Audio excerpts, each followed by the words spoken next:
என்னதான் ஆங்குலர் ஜேஎஸ்ங்கிறது ஒரு ஜாவாஸ்கிரிப்ட் ஃப்ரேம்வொர்க்காக இருந்தாலும் அதை நம்ம ப்ரோக்ராம் பண்ணுற லாங்குவேஜ் என்னமோ டைப் ஸ்கிரிப்ட் தான். ப்ரோக்ராமர்ஸ் எல்லாருமே கம்பைலர் அப்படின்ற ஒரு வேர்டை கேள்விப்பட்டிருப்போம். ஒருவேளை நீங்கள் சி லாங்குவேஜ் படிச்சிருந்தீங்க அப்படின்னா இந்த கம்பைலர் அப்படின்ற இந்த வேர்டை அடிக்கடி நீங்கள் யூஸ் பண்ணியிருப்பீங்க. அதாவது நம்ம எழுதுகிற ப்ரோக்ராம் எல்லாத்தையும் சிஸ்டம் வந்து கம்பைல் பண்ணி ரன் பண்ணோம். ஆனால் இங்கே நம்ம டிரான்ஸ்பைலர் அப்படின்ற ஒரு கான்செப்டை பற்றி பார்க்க போகிறோம். இந்த டிரான்ஸ்பைலர் அப்படின்னா என்னென்னா, நம்ம எழுதுகிற டைப் ஸ்கிரிப்ட் ப்ரோக்ராம் எல்லாத்தையும் ஜாவா ஸ்கிரிப்டுக்கு டிரான்ஸ்பைல் பண்ணுறது தான் இந்த டிரான்ஸ்பைலர் அப்படின்ற இந்த கான்செப்ட். ஒரு சின்ன எக்ஸாம்பிள் பார்ப்போம். இந்த பக்கம் நான் டைப் ஸ்கிரிப்ட் ப்ரோக்ராம் டைப் பண்ண போகிறேன். அது எப்படி ஜாவா ஸ்கிரிப்ட் ப்ரோக்ராமாக கன்வெர்ட் ஆகுது அப்படின்றத இப்போ நீங்கள் பார்க்க போகிறீங்க. டைப் ஸ்கிரிப்டில் நான் ஒரு கிளாஸ் டிக்ளேர் பண்ணிக்கிறேன். ஸோ நான் இங்கே ஒரு கிளாஸை டிக்ளேர் பண்ண உடனே அது ஆட்டோமேட்டிக்காக இங்கே ஜாவா ஸ்கிரிப்டாக கன்வெர்ட் ஆகிடுச்சு. இப்போது அந்த கிளாஸ்க்குள்ளே நான் ஒரு கன்ஸ்ட்ரக்டர் டிக்ளேர் பண்ண போகிறேன். இப்போது இந்த கிளாஸ்க்குள்ளே நான் வந்து ஒரு மெத்தட் ஒன்று க்ரியேட் பண்ண போகிறேன். கிரியேட் கார் அப்படின்ற ஒரு ஃபங்க்ஷன் ஒன்று க்ரியேட் பண்ணுறேன். இதுக்குள்ளே console.log அப்படின்னு போட்டு இந்த காருக்கு நான் ஒரு டிஃபால்ட் கலரை வைக்கிறேன்.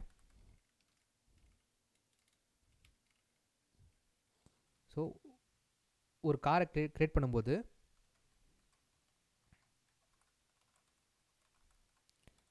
டிஃபால்ட் கலர் அப்படின்னு போட்டு திஸ் டாட் டிஃபால்ட் கலர். இந்த பேஜ் லோட் ஆகும்போது இந்த கார் அப்படின்ற இந்த கிளாஸை கால் பண்ணோம். அதுக்கு இப்படின்னு போட்டுட்டிங்கன்னா பேஜ் லோட் ஆகும்போது இந்த கார்ன்ற கிளாஸ் லோட் ஆகும். எப்போல்லாம் இந்த கார்ன்ற கிளாஸை நம்ம கால் பண்ணுறோமோ அப்போ டிஃபால்ட்டாக இந்த கிரியேட் கார் அப்படின்ற இந்த மெத்தட் ரன் ஆகணும். அதுக்கு இந்த கன்ஸ்ட்ரக்டரில் அப்படின்னு போட்டுட்டு நான் இந்த ப்ரோக்ராமை ரன் பண்ணும்போது ஒரு நியூ கார் க்ரியேட் ஆகும். எப்போல்லாம் இந்த நியூ கார் க்ரியேட் ஆகுதோ அப்போல்லாம் அந்த காரோட டிஃபால்ட் கலர் வந்து இந்த ரெட்டாக இருக்கும். நீங்கள் ஒவ்வொரு வாட்டியும் இந்த ப்ரோக்ராமை ரன் பண்ணும்போது இந்த ஜாவா ஸ்கிரிப்ட் கோடு தான் ரன் ஆகுமே தவிர இந்த டைப் ஸ்கிரிப்ட் ரன் ஆகாது. ஏன்னா இந்த நீங்கள் டைப் பண்ணுற இந்த டைப் ஸ்கிரிப்ட் வந்து டிரான்ஸ்பைல் ஆகி ஜாவா ஸ்கிரிப்டாக கன்வெர்ட் ஆகிடுச்சு. ஸோ ரன் பண்ணும்போது இந்த ஜாவா ஸ்கிரிப்ட் தான் ரன் ஆகுமே தவிர இந்த டைப் ஸ்கிரிப்ட் ரன் ஆகாது. ரன் பட்டனை கிளிக் பண்ணால் so car created with default colour red அப்படின்னு வந்திருக்கு.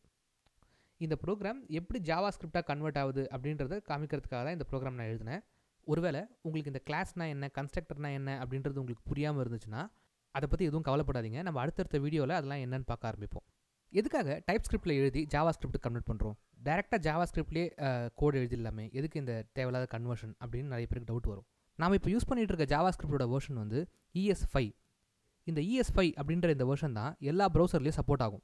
இந்த ஜாவா ஸ்கிரிப்டோட ஸ்டாண்டர்டை மெயின்டைன் பண்ணுறதுக்கு ஒரு கம்பெனி இருக்குது. அந்த கம்பெனிக்கு பேர் வந்து எக்மா இன்டர்நேஷனல். 2015 இந்த கம்பெனி ES6 அப்படின்ற புது வெர்ஷனை இன்ட்ரடியூஸ் பண்ணியிருக்கு. அதாவது எக்மா ஸ்கிரிப்ட் 6th எடிஷன். இந்த வெர்ஷனில் நிறைய புது புது ஃபீச்சர்ஸை இன்ட்ரடியூஸ் பண்ணியிருக்காங்க. ஃபார் எக்ஸாம்பிள் இம்போர்ட் அப்படின்ற இந்த ஃபங்க்ஷனாலிட்டியை இன்ட்ரடியூஸ் பண்ணியிருக்காங்க. இந்த ஃபங்க்ஷனாலிட்டிஸ் எல்லாமே இமீடியட்டாக எல்லா ப்ரௌசர்லையும் சப்போர்ட் பண்ணுமா அப்படின்னு கேட்டிங்கன்னா கிடையாது. அப்போது அந்த ப்ரௌசர்லாம் சப்போர்ட் பண்ணுற வரைக்கும் நம்ம வெயிட் பண்ணணுமா அப்படின்னு கேட்டால் கிடையாது. ஸோ அதுக்காக தான் நம்ம இந்த டிரான்ஸ்பைலர் அப்படின்ற இந்த கான்செப்டை யூஸ் பண்ணி ES6 எழுதுகிற எல்லா கோடையும் ES5க்கு டிரான்ஸ்பைல் பண்ணிக்கிறோம்.